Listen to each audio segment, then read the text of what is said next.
I'm Dave Donaghy. I'm the chair of BCS Bristol, and this is the first in our new series of talks that we intend to have on a fairly regular cadence, one a month at this time. So we've chosen last Thursday of the month to do these things. And I'd like to give a warm welcome to Alistair Ryans from Sunderland, who is going to talk to us. So I've got a lot of feedback there. He's going to talk on professional body accreditation. So I'm going to do the slides and I'll try to keep it on the chat. If you do have questions, please do use the Q&A section. If you can see a chat section, you might be able to. If you can see a chat section, please use the Q&A section for the questions. We might miss stuff if you stick it in chat. So please stick it in Q&A if you can. So with that done, welcome Alistair to the first of BCS Bristol's new series, and over to you. Thanks, Dave. Thanks very much. Good evening, everyone. I hope you're all safe and well. It's interesting times and difficult times for us all. But one of the benefits is that I'm up here in the northeast. I'm chair of the northeast branch of the BCS. I probably wouldn't be travelling down to Bristol to be doing a face-to-face talk. So I'm delighted to be here with you this evening to talk a little bit about accreditation and accreditation from the BCS perspective. Currently, I'm Vice President of the BCS and BCS Academy, and I look after a chair of the BCS Academy Board. And one of the things that started off when I came into post at the last AGM was a review of accreditation. I'll talk a little bit about that as we go through this evening. And of course, there was a can of worms that I opened. And so I want to share some of that can of worms with you as we explore this environment. Okay, Dave. Next slide. So what I'd like to talk about this evening is really a little bit around the meaning of professional body accreditation. If only I could get it into 45 minutes, I'd be surprised, because there's almost a huge discipline in its own right, with so many different strands and things as we go through. But I'll try and put it into context for you, and have some meaning for you. There are a number of different professional bodies in the UK looking across all sorts of different subjects. Of course, there are many of them aligned to the Engineering Council, as the BCS does, or the Science Council, but there are professional bodies in a whole range of different disciplines, and I'll draw on some of those as we go through. But I'm going to base my presentation around the accreditation from a BCS perspective. That said, I am going to talk a little bit around accreditation in computing and IT, because it's not there's not a one-for-one relationship in this space, and to also share with you where we're up to at the moment with a review of accreditation. As I say, I started off, and my friend and colleague Paul Martinyenko very kindly stepped in to chair and be independent chair of the steering group, and we have a large group of people involved in looking at this process, and I'll come back to that later on this evening. But really looking at the value of accreditation and whether it's worth doing is one thing. Whether the professional body should be doing it, whether the BCS should be doing it, is this something that is a marker for us as a professional society, and then look at some of the challenges in taking this forward. Okay, Dave, thank you.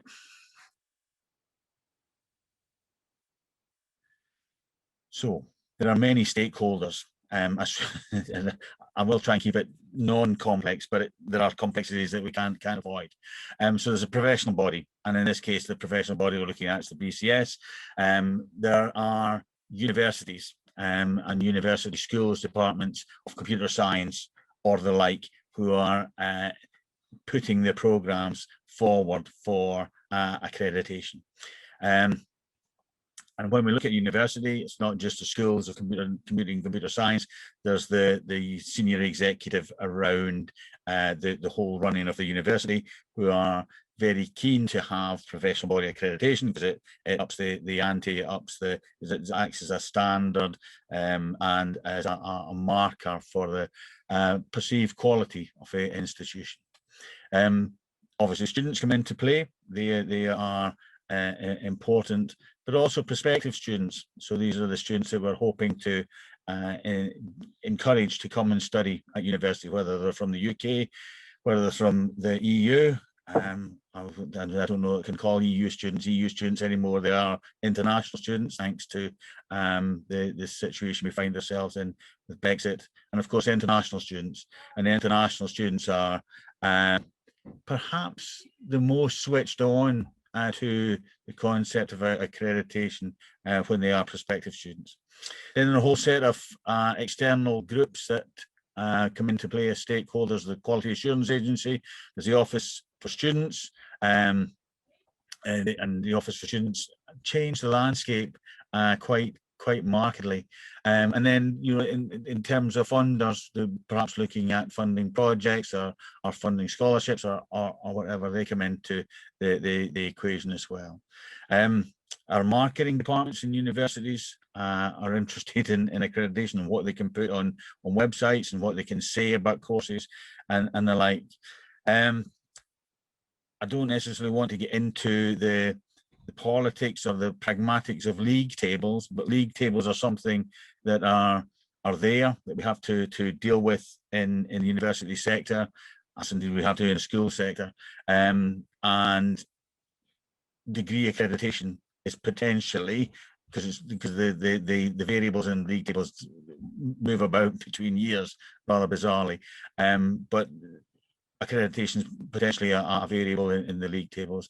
And then who would really like to be involved as stakeholders are the employers. And I'll come back to that later in the talk. And hopefully if you are employers and you're thinking about recruiting computer science graduates, then you know, you go, that's what an accredited program is. That's why I should be interested in this. And this is how I can get involved and work with us and talk with us. Thanks, Dave.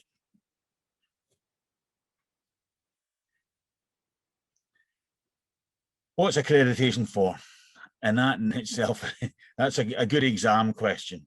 And it's not just an exam question. There are PhDs and years of research in looking at this, and all sorts of different perspectives as we look underneath the bonnet of accreditation. But there's something about benchmarking a standard. There's something about showing that university courses have taken into account the criteria that the professional body, in this case the BCS, think are important as they move towards chartered status.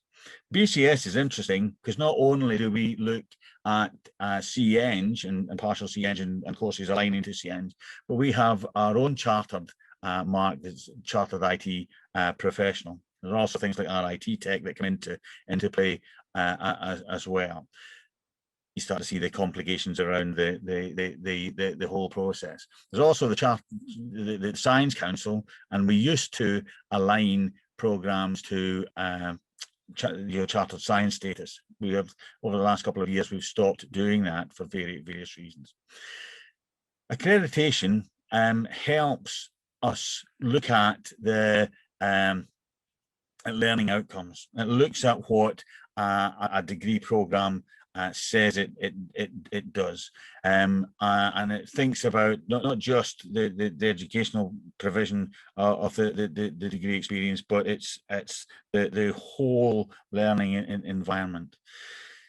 And as a result, we focus on minimums, and that might be, you might think that's strange because this isn't an individual exam. This is something that we look at for a whole program. So every student who passes that program is deemed to be at a level that can demonstrate the learning associated with that program. So there then becomes interesting rules around compensation and condonement and the passing. But it's in an undergraduate degree, the minimum is a third-class qualification. Now that comes into play later on as we think about the complexities and difficulties and where the bar is for achieving accreditation. The nice thing about accreditation is that it's done by peers who are volunteers, they're not paid. They use a process of appreciative inquiry and looking at a conversation around enhancement. A number of years ago, I'm trying to think, goodness me, it must have been about 2014, 2015, I took on the chair of the Academic Accreditation Committee.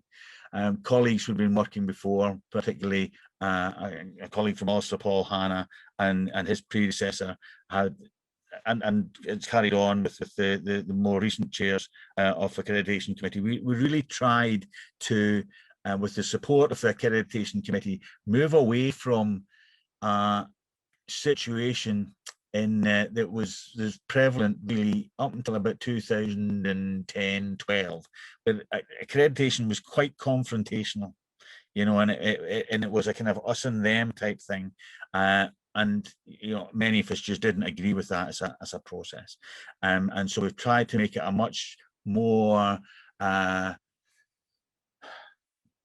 integrated approach to discussing good things, good practice, good teaching, good subject coverage, good resources, you know, all the things that are, you know, that can help make a degree program good, whatever good is. Thanks, Dave.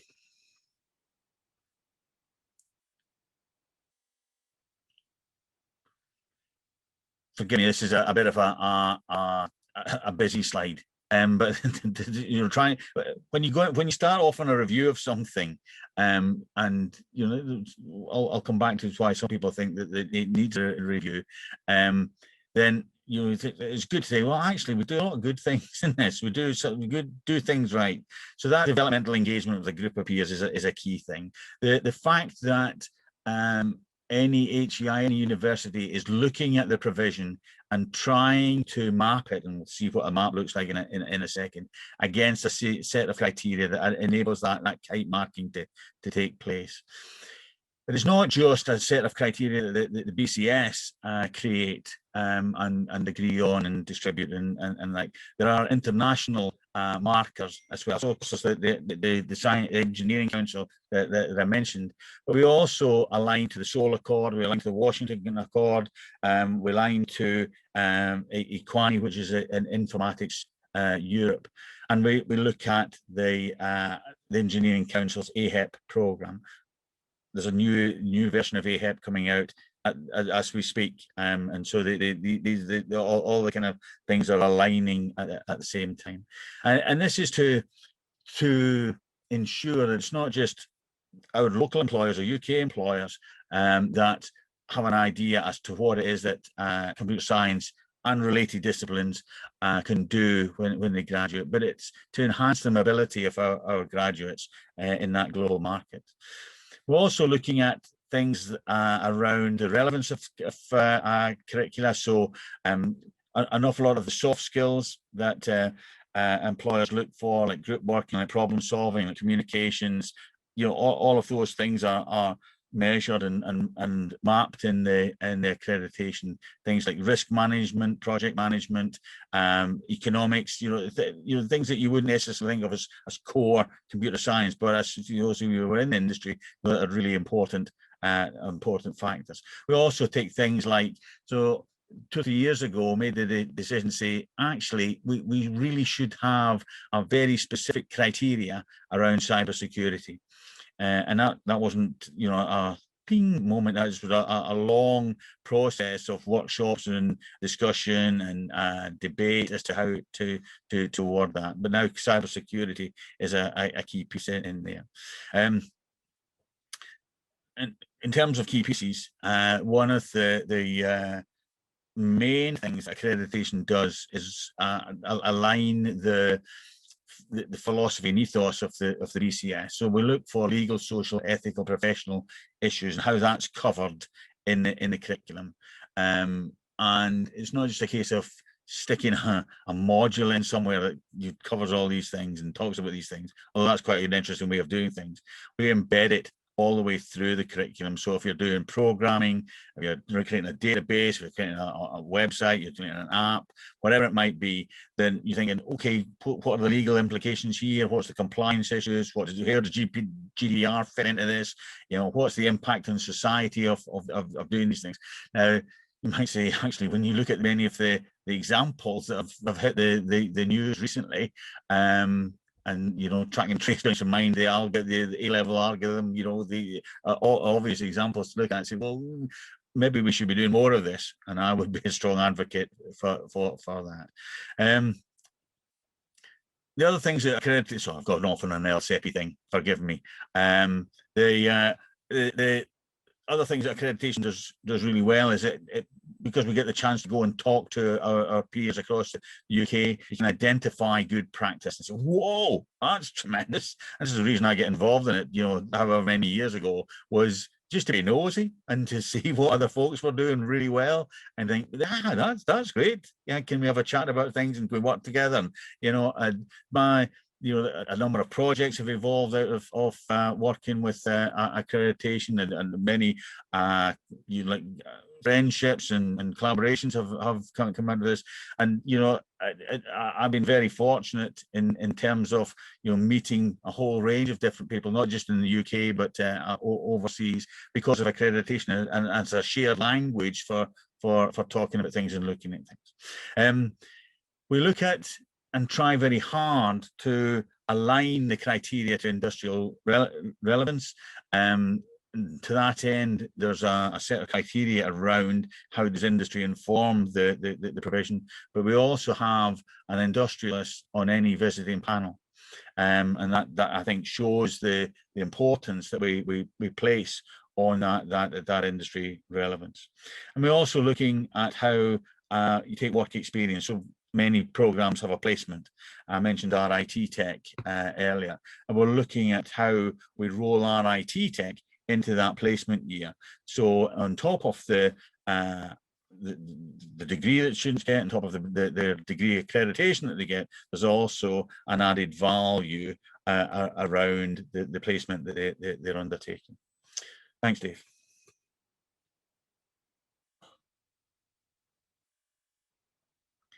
So what do we look for? And that in itself is a really, really good question, and that's part of what we're looking at in terms of the review. So we're checking to see that the program's up to date. We're checking to see that the HEI, the university, has a quality assurance process in place that does that regular check, whether it's you know, the annual monitoring, annual review, right through to quinquennial validation and revalidation. We also look to see that the content of the program is aligned to the QA benchmark. So it's not only the BCS criteria that is key and is used, and one of the criteria from the BCS is, does it align to the QA benchmark? So that there's input from other areas, as well as from the Engineering Council with the AHEP criteria. So there's this debate and discussion around how that minimum standard is met. We're also looking at the external examiner process, and to check that the external examiners in their engagement with the HEI or the school department are using the benchmark in their judgment. So, you know, I'm an external examiner. Many of you will be external examiners of your academics. You are asked the question: is this program the same standard that respect to other programs that you know of in the UK? And hopefully you answer yes to that, because you're mapping it against the QA benchmark. You can say no. The guys here are doing some really interesting stuff, but it's digital basket weaving, and it's not mentioned in the benchmark. So, you know, it's great, but it's it's different grade. And then there's a really intriguing thing around is there enough computing content? And most computer science programs, software engineering programs, computer games programs, they'll have that without any shadow of doubt. It's in when you start to get into things like business technology, when there's a lot of business in the program, or joint degrees like computing and maths, fantastic, brilliant degrees, but you're looking to see how much computing's in there, and the kind of the line that we look at is it's got to be 2/3 of the program has to be computing. Now, of course, that gets very complicated. So if you look at that, computer science and maths, and you say, well, there's a 50-50 split. You say, well, actually, in the maths bit, there's a whole lot of computer science. So it's interestingly complex in there. Thanks, Dave.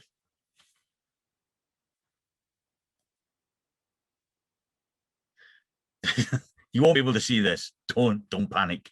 In the words of Corporal Jones, but this is an example of the mapping that I talked about, and you won't be able to read it. But you'll see down on the label on the rows are a set of criteria, and these are some of the criteria that the BCS is looking for. So this is looking at the core requirements for accreditation and the additional requirements for CITP, right? So they're down the side.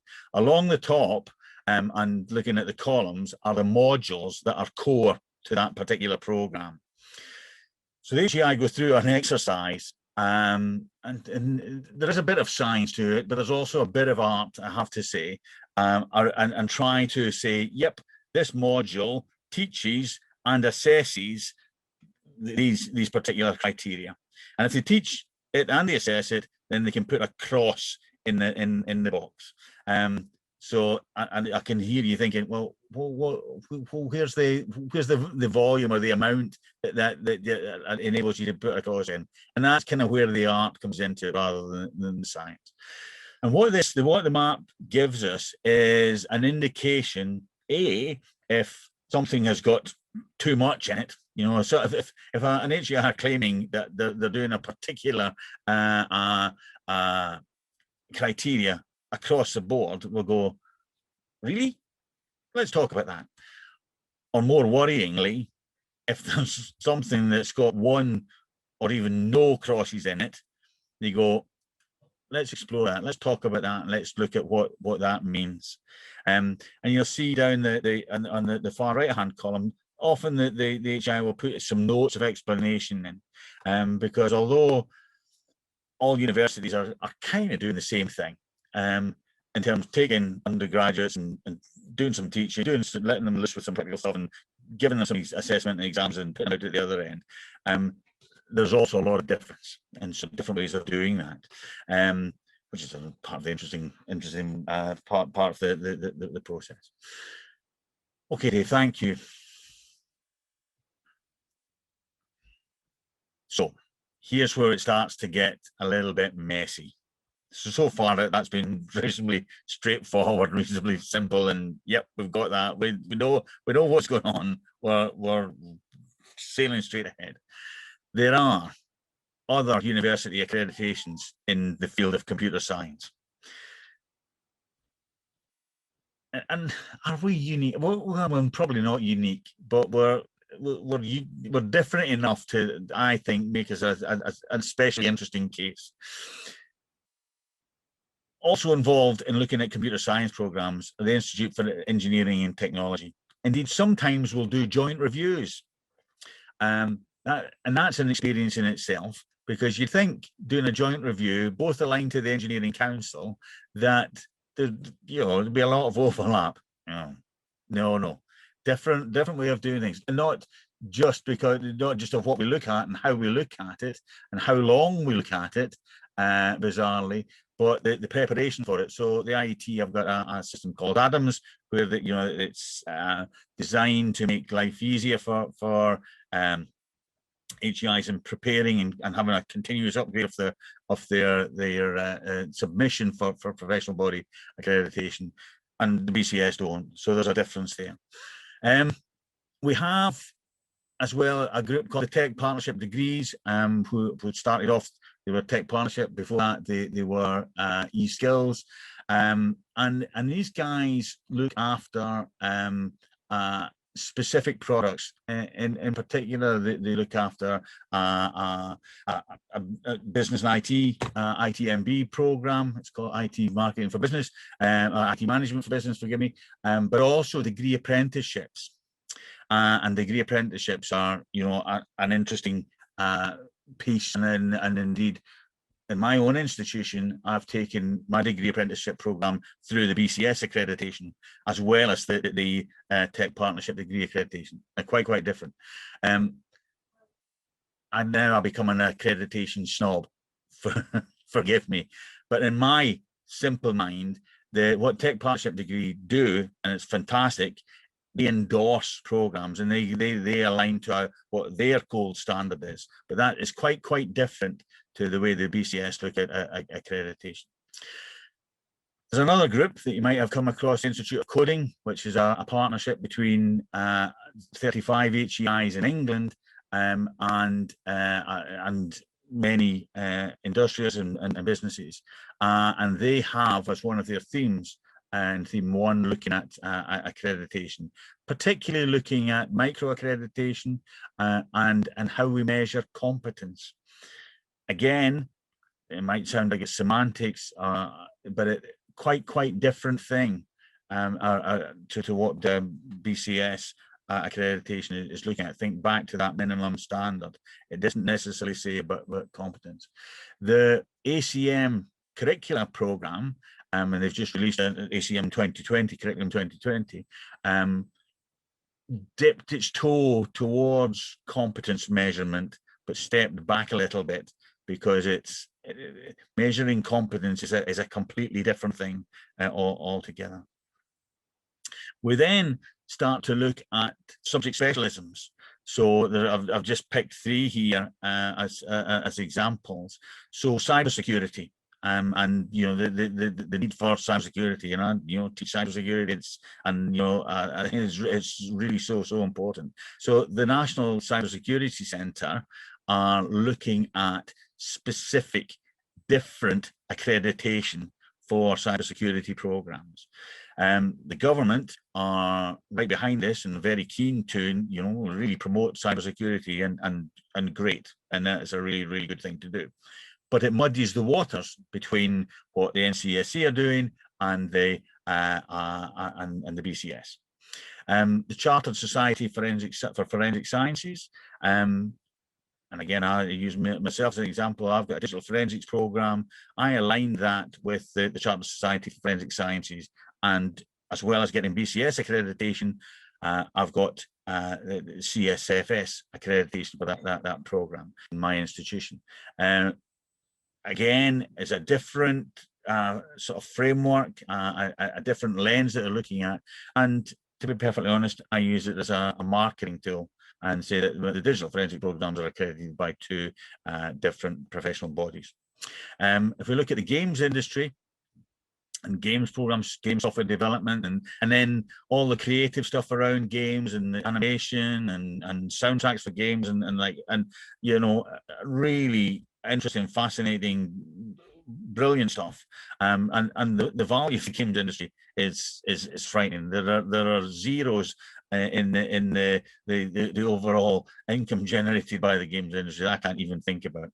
I look at the quality of the stuff. Kids are playing on Xboxes and PlayStations elsewhere in the house, draining my Wi-Fi, and the quality of the games that they're playing it's Hollywood standard. It's just unbelievable. I go back to when I was playing Asteroids or Space Invaders and thinking that was dead cool. And then when Missile Command came out, I thought, whoa, this is it. This is as far as it's ever going to go.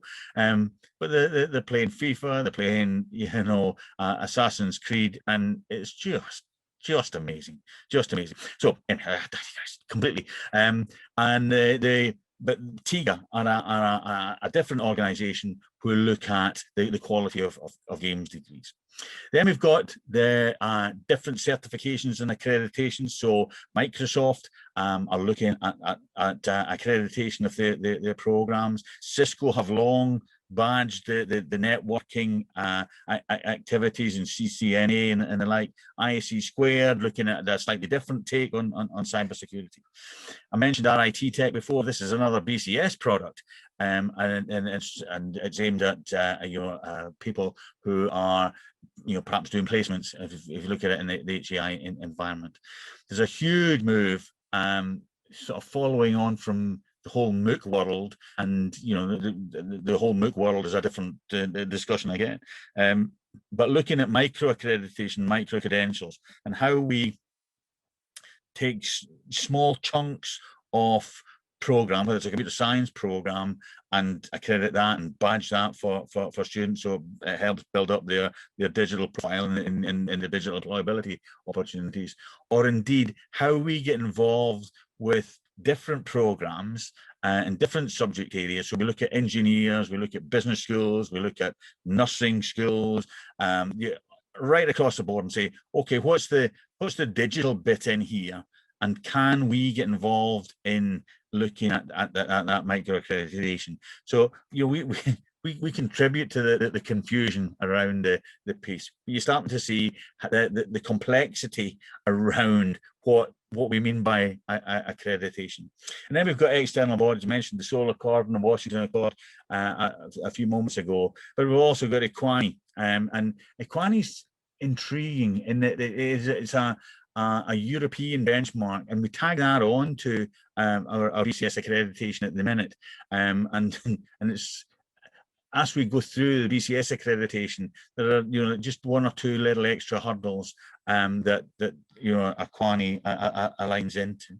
An interesting piece there is that there's a different fee structure around getting Equani accreditation. I should have mentioned that Tech Partnership Degrees also has a different fee structure around an annual payment for HEIs, and whereas the BCS is a fixed fee, an annual subscription, which gives a whole set of different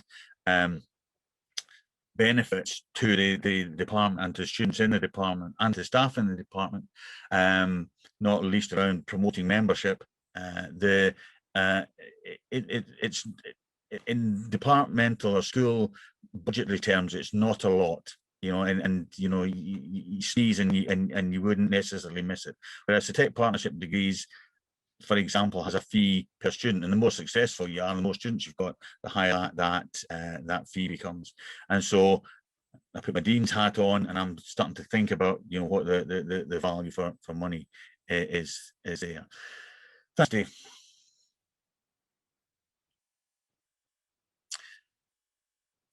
And there's more.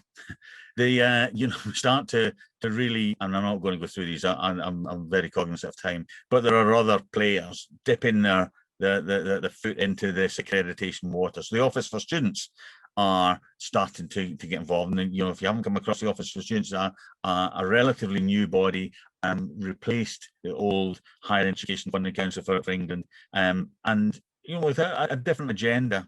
But they are interested in accreditation, equality, and standards. One of the things that is intriguing about them, and I don't wish to go and talk about the Office for Students, and quite rightly, there are a set of things that are important to them and become a reportable incident. And if you lose degree accreditation, that is a reportable incident, and so that comes into the mix in there. Cabinet Office around looking at how we bring sustainability into all degree programs, not just computer science, and what that means, and how is sustainability going to be embedded. So is sustainability the new cybersecurity, as we put that everywhere in our programs? I will hope so, because there are some fantastic challenges there. DCMS are interested in, for a whole set of different reasons. They're really pushing a project with artificial intelligence and data science at the minute, and looking at equality and diversity in AI and DS. They're also looking at how we look at solutions to online harm. You know, a huge challenge for the whole industry around protecting kids and protecting kids online, and really getting that message across, and how that been today. The AI Council, working with ECMS, looking at that roadmap for AI and data science. I mentioned the ACM Curriculum 2020, Engineering Council putting out a new version of AHEP, the Science Council. So, you know, there's a big mix of people in this space, and navigating through the whole, what does accreditation mean in terms of, you know, professional bodies, is I certainly think it's an intriguing one. Thanks, Dave.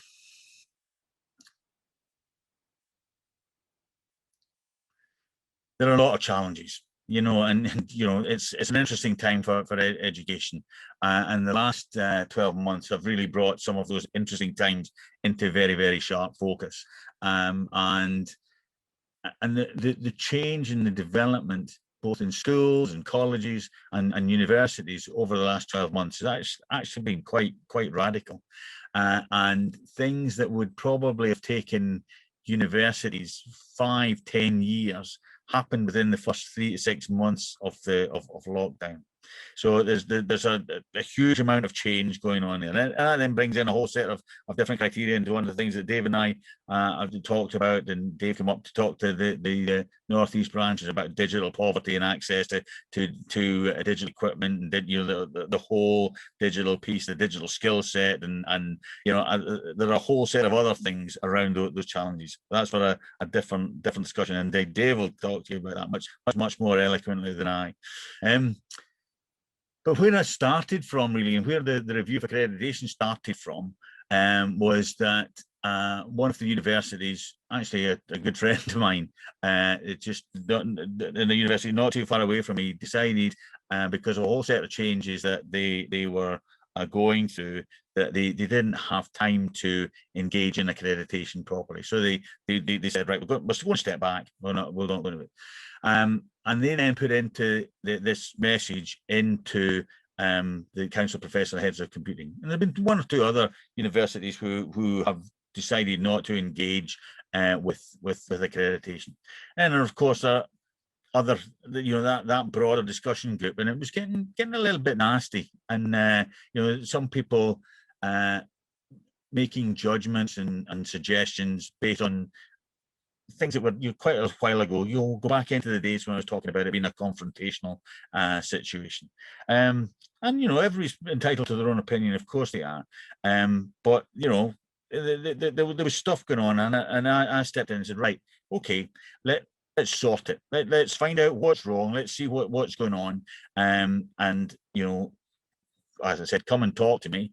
But you know, and offer that one-to-one. Let's talk. You know, go through a whole set of workshops. Let's put in place with the BCS, with independence, and as I said, Paul Martiniecco stepped in to be independent chair. A number of colleagues from industry, from HEIs and other provisions that came together to look at accreditation, and really ask the question, what's the value and meaning of accreditation? What are we trying to do here?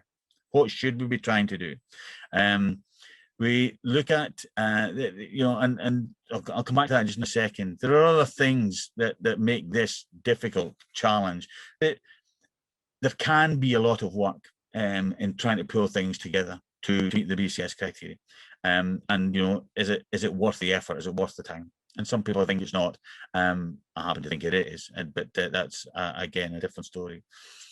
We've talked a little bit about computer science, software engineering, and you know, as core disciplines. There are also a whole set of computing family disciplines, you know, computer games, digital forensics, cybersecurity, networks, architecture, you know, different things that perhaps are not as broad as around the whole computer science curriculum, the BCS criteria, but are very, very specific and drill down into two places. So that what we think of as a computing degree is interestingly challenging.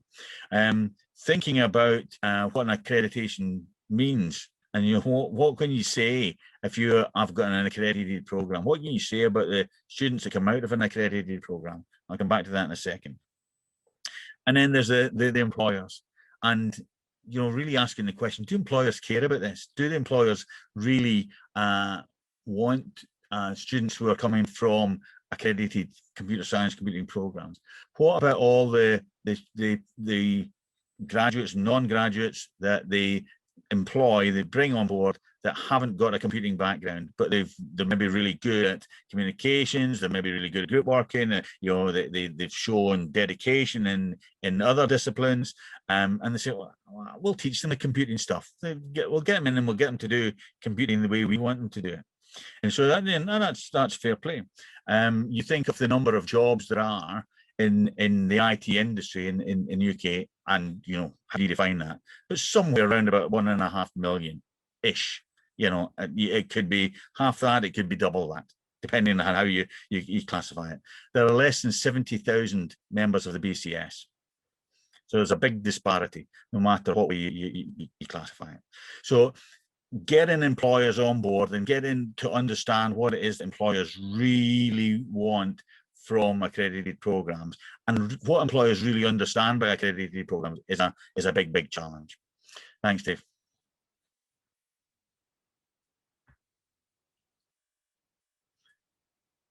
So the review of accreditation. So I really tried to kick things off to say, well, why are we doing this? What is the landscape? How are we going to make this easier for people to understand? What are the values? What's the purpose of this in terms of the value for students and prospective students, value for universities, and value for employers? Quite what we mean by value, there's a big story around that as well. Then there's the pragmatics of how we accredit and how we go through that process, whether it's the university putting together the provision, whether it's people going out to look at that submission, whether it's then making a judgment. So there's a big industry around this. There's a lot of work goes on around trying to look at the standard. So the team looking at the review of accreditation said, okay, what are we going to do? What are the options? And one of the things we said, right, well, what if we don't do it? Who's going to care? What you just walk away from this and save ourselves all this pain and heartache? Is it going to make any difference? And it's, that's an interesting question. So then come into the bigger questions. What's the purpose of the BCS? And you very quickly come into those kind of big questions. And so what's the purpose of standards in computing? And I go back to some of the examples I mentioned earlier around track and trace, around algorithms, around right back to Therac 25 and all the other things that have gone horrendously wrong. That's why it's important, because we are so dependent on computing. As a society, we're dependent. That's great. That's fantastic. But as we become more and more dependent, we're potentially more vulnerable when things go wrong. So we said, right from the outset, yep, the BCS is a professional body for the Chartered Institute for IT. We should be doing something around accreditation. In fact, it should be one of the big ticket things that the BCS does. We had that debate and we had a discussion. So, okay, what if we stay the same? What if we just do what we do? Because there's a lot of good things going on. There are a lot of really good things going on. Keep it the same, fine. And that is fine. And so, and if that was the answer we came up with, then there's still a lot of positives in there. Or do we create something? I haven't missed out the third one. I'll come back to the third one in a second. Do we create something completely new, start from scratch, and change the world? Really revolutionize the whole thing? Or do we look at building on our strengths? Let's look at and see what we do right. Let's see what's good. Let's see what the value is already, and how do we enhance that? How do we make it better? How do we make it more relevant? How do we make it more relevant for all the stakeholders I mentioned at the beginning? But how do we enhance the value for students, for universities, for employers? And that's where we are at the minute. Thanks, Dave.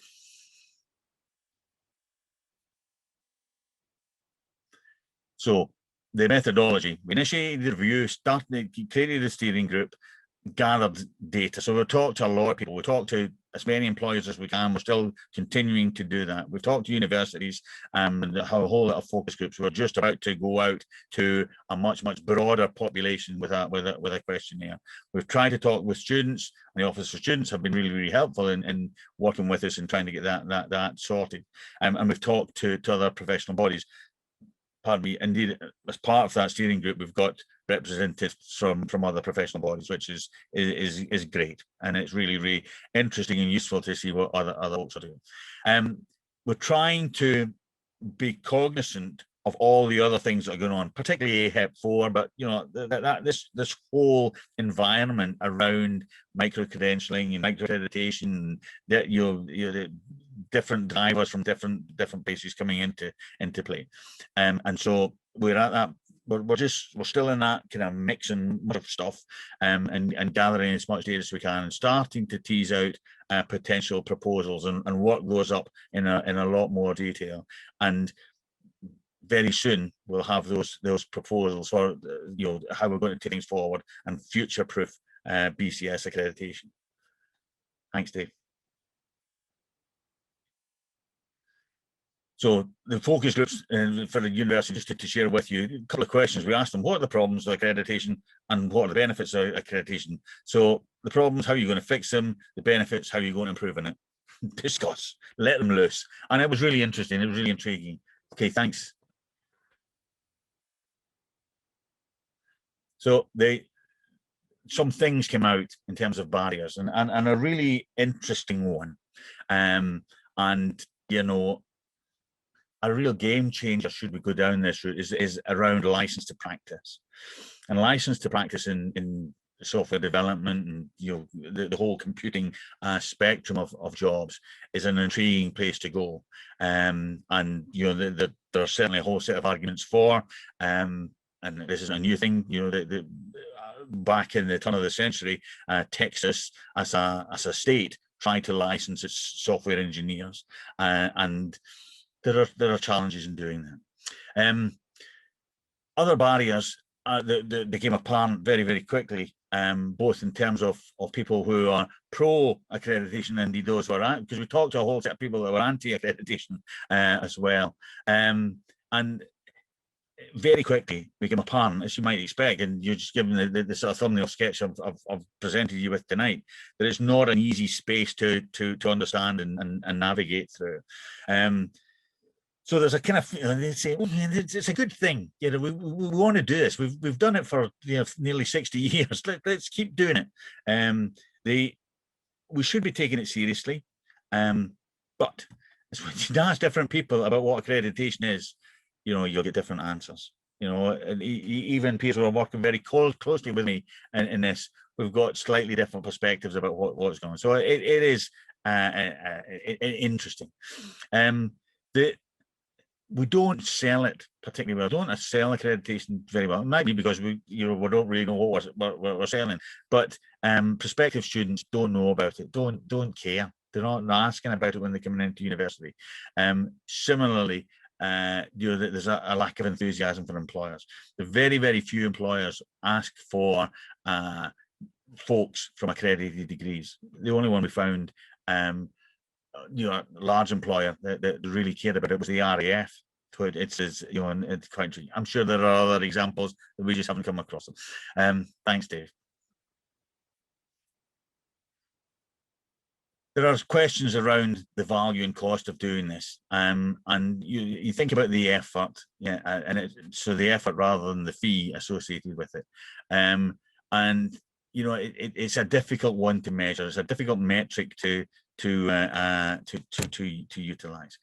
On the other hand, there are things that say actually, so you put your head of department or your dean's hat on and say, I want a new lab. So I go to my finance guy and say, BCS are questioning my equipment here. It would be really useful if I just had a couple of pennies to buy a new lab and upgrade this. It's going to look really, really good. We've got a BCS review coming up. What about it? And so it can be around that. And I'm making light of it, but there's a really serious point here. I look at other professional bodies. So the British Psychologists Society, for example, are really, really strict on the staff-student ratio. It used to be 20 to 1. It's now down to 16 to 1. And so if they move into a situation where the staff-student ratio is above 16 to 1, they'll lose their accreditation. You know, it's simple as that. Well, not quite simple as that, but you know, it's as draconian as that. Whereas, you know, we say, yeah, we'll look at the staff-student ratio, but you know, is it 25 to 1? What's the difference really in terms of impact? If it's 25 to 1 or 26 to 1, don't really know. So we haven't gone to that place that the likes of the BPS have gone to. There was a difference between people who were starting out. 5 minutes. Sorry, Dave. I'll go very, very quick. Difference between those who are starting out on this process and, you know, say, we're creating a computer science degree. Our way to get it off the ground is to get accreditation. And, you know, that you can't quite get accreditation straight away, but talk to BCS around that. People who are maybe on their 9th visit, you're thinking, you know, we've done this before. We've ticked all the boxes. You know, what's the added value? And when you try to tease it out with people, so there's a kind of you know, oh yeah, we've got to do it. And then some people are kicking a little bit and say, wow, this is a bit hefty. And we've actually reduced the bureaucracy around a submission quite markedly over the last 10 years. Thanks, Dave.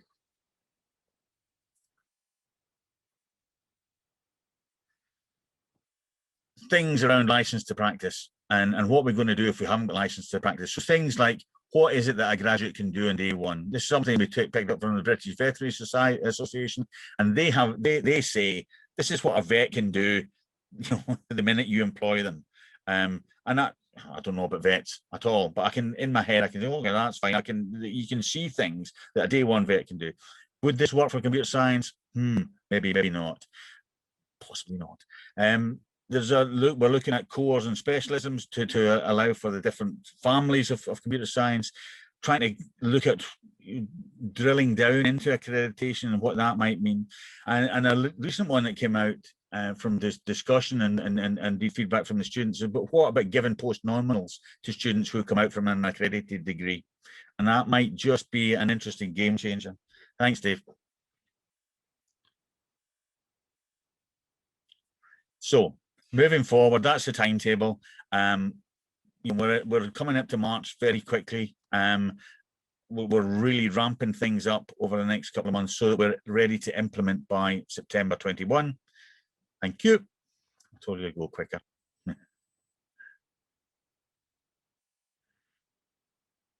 What we'd really like from this, the whole process, is to make it clear what the value is for accreditation, with a clear set of procedures and processes. Everybody understands what the game is. There's a much clearer channel for communication. The BCS reputation goes wing, and that means that BCS membership goes through the ceiling. So we take it from 70,000 to double that, to triple that, because we want everybody that's in practicing in the IT computing world to be members of the BCS. Thank you. And there we go. Thank you very much. And sorry for droning on. You know, you can see this is something very dear to my heart. And I'll shut up now and let you ask any questions. Well, first of all, thank you very much, Alistair, for that. We're at the time. I'm happy to go over by a few minutes, but I don't know if we'll be allowed to. I think there might be an automatic stop on the meeting. So if we do get booted, thanks very much, and thanks everyone for attending. And it is great to hear a speaker speak with something that you're so evidently so passionate about. So thanks again for that. We've got a couple of questions here, but I'll go for one of mine first. And Paul, by the way, I will pose all these questions that we have here to Alistair outside of this, and we'll try and get some answers to those. But the one that struck me first of all was the compelling story that we might offer to employers. So, for example, I did quite a lot of interviewing for early career and especially apprentices, in fact, but from the point of view of what we're talking about today, early career software engineers. And to a hiring manager, I think it would be, I don't know how I would sell the concept of an accredited degree as being beneficial over a non-accredited degree. So I wonder if we have any thoughts yet on what that compelling story is for a hiring manager looking for example, software engineers, to say, let's look for people who've got accredited degrees. What is that story? How does that story look? That's a really good point, and that's where we're trying to get to. So that somebody was looking for a software engineer, that their first port of call is to go to look at accredited degrees and say, I'm going to look for people coming out of that, as opposed to, because and that then says that they've got this minimum standard, they've got a set of criteria that they've gone through, they know about a whole set of different things, not just the technical side of stuff. They know about the technical side of stuff, but they know about some of the finance, they know about the risks, they know about safety, they know about legal, social, ethical, professional things. That won't happen from a non-accredited degree. Similarly, if they're bringing folks in from geography, from English, from history, fine. Those kids are great, even from mathematics, from engineering, and great, because there's a lot of computer science in those programs, but they won't have covered the things that the BCS insist on us covering around what we think are really, really important for that professional software engineer. And so somebody on their new journey of a career in software engineering, computer science, or database management, whatever it is, in there they've got principles, philosophies that they are going to run their professional life by. Good. I'll, as an aside, my degree is not accredited by anybody because my degree is in algebra. So I struggled, maybe struggle's the wrong word. I took a lot longer to get BCS membership and chartered engineer status because of that. But then it was a long time ago. It was all different back then. I'll cover one of Paul's questions now, by the way, and I think we're not going to get boosted automatically. So please do stick around, everyone, if you have a few minutes. Alistair, I won't hold you too much longer. So Paul's question is. No, sorry. I thought we were going on to 8 o'clock. I'm sorry. No worries. No. That's fine. So one of Paul's questions. In the Northeast, you're working an awful lot harder, Well, I'll bear that in mind for next time, and our next speaker is going to be disappointed. So why do you think international students are more switched on when it comes to accreditation? I think that was something you mentioned in one of your early slides, and that will lead on to my next question. Yeah. Well, I mean, they are switched on to league tables, and they'll look at where an institution is in league tables, and then as they unpick the league tables, they look at accreditation being one of the variables in the league table. That's part of it. There's also, interestingly, different countries have different views around accreditation. So they, like different parts of the world will expect their computing professionals to be chartered in the same way that a civil engineer would expect to be chartered, and so I think there are things we can learn from other countries around the world, and as our international students demand like accredited programs, you say, well, why? And so look at the employment market that they're going back into, and the things we can pick from that. Yeah, I mean, and again, as the same aside, I'm a chartered engineer through BCS, and that always raises eyebrows. Say, well, my degree is in mathematics. I'm a chartered engineer through BCS, and I'm a software engineer, and that's quite a rare thing. But and then my lead on question from Paul's international question is, so when we talk about accredited degree, is that tough sell from a hiring manager? Do we know how difficult that part of the question is from an international context? So is it an easier sell for an employer? So there's really those two questions combined. If we look at saying, I want to persuade my hiring manager that accredited degrees are the way forwards, is that already a thing in the international context? If so, international students, so students coming here for degrees and then perhaps going elsewhere for employment. Yeah. No, I think so. I mean, and it's not universal across the world, but and some of it's around accreditation. Some of it. So, for example, one of the things I learned very recently was that if an Indian student is coming to do an MSc, if they in the UK, if they want to go back and work for the civil service in India, that MSc has to be a 24-month MSc. Yeah, because they think they're going to learn more. So similarly, that kind of perception of accreditation and the where the standard and the bar is, that there are different mindsets in different parts of the world around what that bar will actually mean in terms of the quality of the employee that they are getting. Lovely, thank you. And I'll do one final one. So we accredit the degrees. These are kind of level 6, level 7, bachelor's, master's degrees. Now, one of the focuses that I've got with my employer, Hewlett Packard Enterprise at the moment, is the level 4 apprenticeship. So we've taken on 2 level 4 apprentices. We're going to take on 4 more a year in Bristol, in Filton in Bristol. Now, I'm very keen to make sure that there's no disadvantage given to that apprenticeship degree, standard degree choice at level 4. So what kind of tie-in is there between the accreditation that we give to these B and M degrees on the one hand, and the level 4 apprenticeship, that when you take that path? Because of course, when you've done the apprenticeship, you could choose a degree afterwards, but you might not. Yep.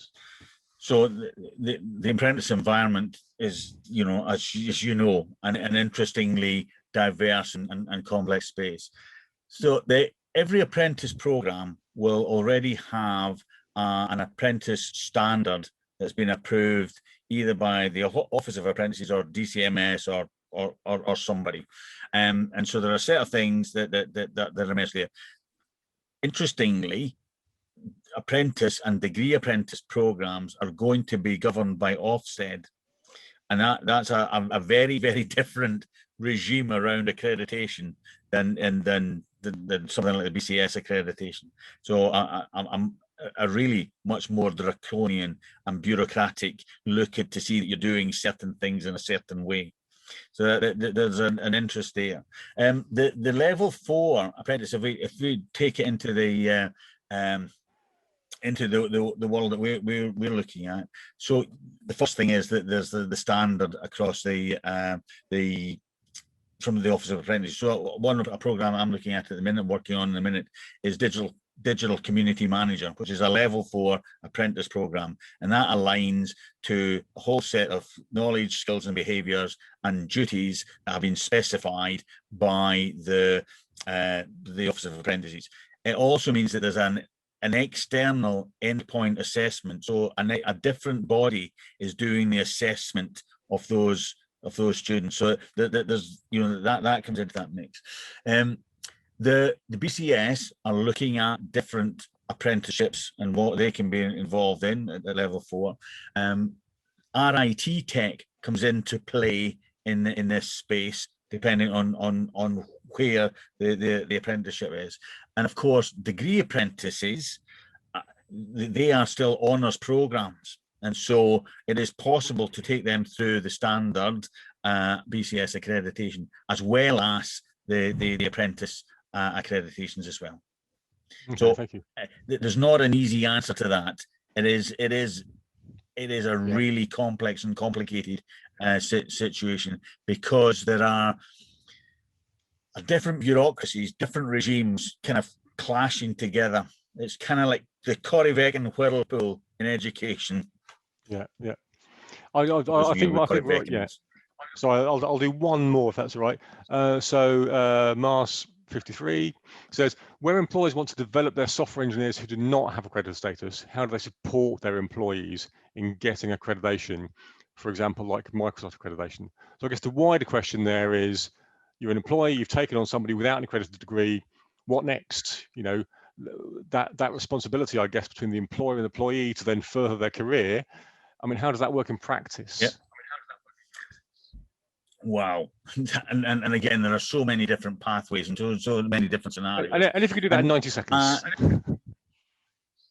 So it depends on the size of the employer. You work with IBM, they've got a whole pattern of developing, and taking you from your basket weaving course to make you a software engineer. Brilliant. Working for an SME, very quickly, you're doing everything. You learn to be an expert in everything in a day, kind of thing, and really, really learn on the job, so on the job learning. Then there are a whole set of assessments that can be taken, whether they're Microsoft assessments or AWS or the ISC Square or whatever. So you can build up that portfolio. This is very similar to the work that the IOC are doing around micro accreditation, to say, right, I'm at this standard. I might not have a degree, but I've got a whole set of other things that show my ability. That's great. Sorry, I was kind of kidding with the 90-second thing there, but that micro accreditation thing feels very much like some of the struggles I had in my early career, where coming into a software house with a mathematics degree, it was really quite tough to say, well, I don't know what I need. I don't know what external stuff I need to have done, because I'm working in a quite tight environment and it's not clear. And there are a whole set of support mechanisms around that. So there can be mentors in the workplace. There's BCS mentors to help folks and align. You can align with something. I haven't even mentioned Sophia, and Sophia Plus. There's a whole pathway around Sophia that can help on that career journey. Yeah. There's a couple of other questions here that I will note down. I think there'll be simple answers, so I won't ask them now. So I will just end it there, because I've realised that we've lost a few people and we have gone over. And I suspect that the bits we've done in the last 10 minutes aren't being recorded, so we can live with that, I think. I will just end, Alistair, by saying thank you very much for this. I found it extremely interesting, and I'm gonna have a load more questions that I'll try and follow up with another time, and we'll get another speaker on something similar at some point. So for the audience, so you should have seen our next talk for next month advertised already. We've got things lined up for the next 2 months, and our plan, of course, is to have this build up of this regular cadence again for the last Thursday of the month. So that's it. Thank you all very much for your time. Thank you especially to Alistair, our guest speaker for tonight. And I'll get the video publicised as soon as we see that, and the questions answered if we can. Got some weird audio feedback, so apologies if I sound weird. So thank you to everyone. Lovely. Thanks very much, folks. Good night. Good night.